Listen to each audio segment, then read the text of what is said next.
The Norwegian Nobel Committee has decided to award the Nobel Peace Prize for 2025 to Maria Corina Machado.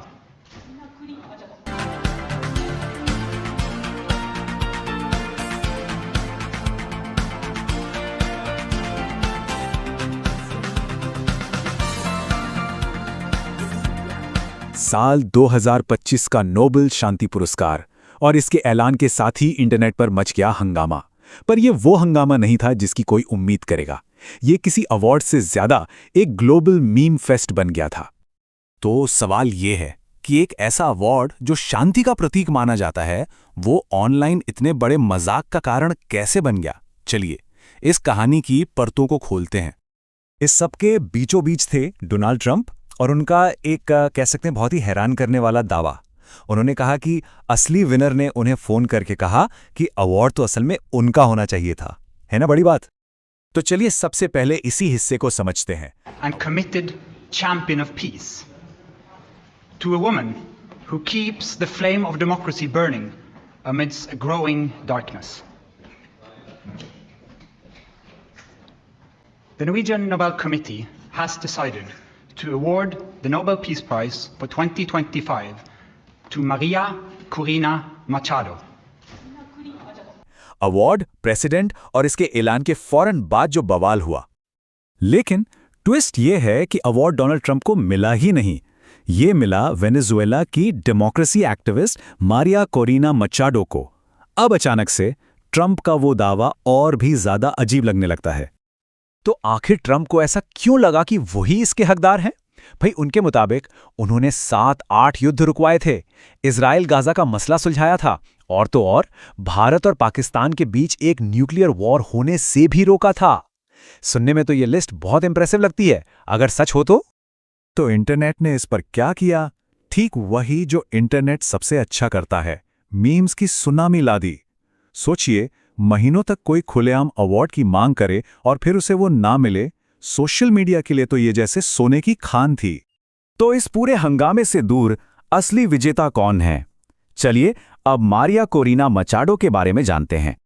Nobel committee ने उन्हें ये सम्मान दिया Venezuela में लोकतंत्र के लिए उनके अथक काम और तानाशाही से एक शांतिपूर्ण बदलाव लाने के उनके संघर्ष के लिए। और वो कोई आम एक्टिविस्ट नहीं है, वो पेशे से एक इंडस्ट्रियल इंजीनियर हैं जो बाद में पॉलिटिक्स में आई। उन्होंने एक सिविल राइट्स ग्रुप बनाया, नेशनल असेंबली में भी काम किया और सरकार की इतनी बड़ी आलोचक बनी कि उन पर देशद्रोह तक के आरोप लगे। अच्छा, अब 2025 के इस पूरे ड्रामे से थोड़ा पीछे हटते हैं और खुद इस अवार्ड को देखते हैं। इसकी शुरुआत आखिर हुई कैसे थी? इसकी कहानी बिना किसी फिल्म से कम नहीं है। सोचिए, आप अल्फ्रेड नोबेल हैं, डायनामाइट के आविष्कारक, और एक दिन आप अखबार में गलती से छपी अपनी ही मौत की खबर पढ़ते हैं जिसमें लिखा है मौत का सौदागर मर गया। बस कहते हैं कि इसी घटना ने उन्हें अपनी पूरी विरासत बदलने पर मजबूर कर दिया। उन्होंने अपनी 94% दौलत इन पुरस्कारों को शुरू करने के लिए छोड़ दी। उनकी वसीयत यानी विल बिल्कुल साफ थी। ये अवार्ड उन लोगों को दिए जाएं जिन्होंने फिजिक्स, केमिस्ट्री, मेडिसिन, लिटरेचर और शांति के क्षेत्र में इंसानियत का सबसे बड़ा भला किया हो। और इसे चुनने का तरीका भी बड़ा सीक्रेट है। देखिए, 3000 से ज्यादा नॉमिनेशंस आते हैं, उनमें से एक शॉर्टलिस्ट बनती है, एक्सपर्ट्स उसे रिव्यू करते हैं और फिर एक कमेटी वोट करती है। और सबसे दिलचस्प बात, ये सारे रिकॉर्ड्स 50 साल के लिए सील कर दिए जाते हैं, पूरी तरह से गुप्त।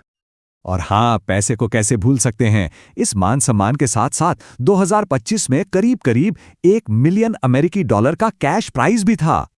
लेकिन ये जो 2025 का विवाद है ना, ये कोई नई बात नहीं है। नोबेल शांति पुरस्कार का तो विवादों से पुराना नाता रहा है। चलिए कुछ पुराने किस्से देखते हैं। 1973 में हेनरी किसिंजर को वियतनाम युद्ध के बीच में ही अवार्ड मिल गया, जिस पर कमेटी के 2 सदस्यों ने इस्तीफा दे दिया। 1994 में जब यासर अराफात को अवार्ड मिला तो एक सदस्य ने उन्हें आतंकवादी कहकर इस्तीफा दे दिया। और 2009 तो शायद सबको याद ही होगा जब बराक ओबामा को राष्ट्रपति बनने के कुछ ही दिनों बाद ये अवार्ड मिल गया था। और फिर महात्मा गांधी का मामला तो है ही। खुद नोबेल कमेटी ने यह माना है कि उन्हें अवार्ड न देना उनके इतिहास की सबसे बड़ी चूक थी। तो ये सब हमें एक बड़े सवाल पर ले आता है, आखिर ये पुरस्कार है किस लिए? शांति के लिए, राजनीति के लिए या सिर्फ मान सम्मान के लिए? नोबेल ने जो सोचा था और आज जो हो रहा है उसमें जमीन आसमान का फर्क है। वो इसे इंसानियत के भले के लिए एक सम्मान के तौर पर देखते थे। आज इसे अक्सर राजनीतिक चश्मे से देखा जाता है। ये पिछले साल के काम के लिए होना था, अब ये अक्सर भविष्य के लिए एक उम्मीद बन गया है। एक प्रतिष्ठित पुरस्कार से ये मीम्स और डिप्लोमैटिक सिरदर्दी का जरिया बन गया है। तो सवाल आखिर में यही है, क्या ये सारे विवाद नोबेल शांति पुरस्कार की प्रतिष्ठा को कम करते हैं, या फिर ये सिर्फ इस बात का सबूत है कि शांति अपने आप में ही कितनी उलझी हुई और राजनीतिक चीज है? शायद जवाब कहीं बीच में है। सोचने वाली बात है।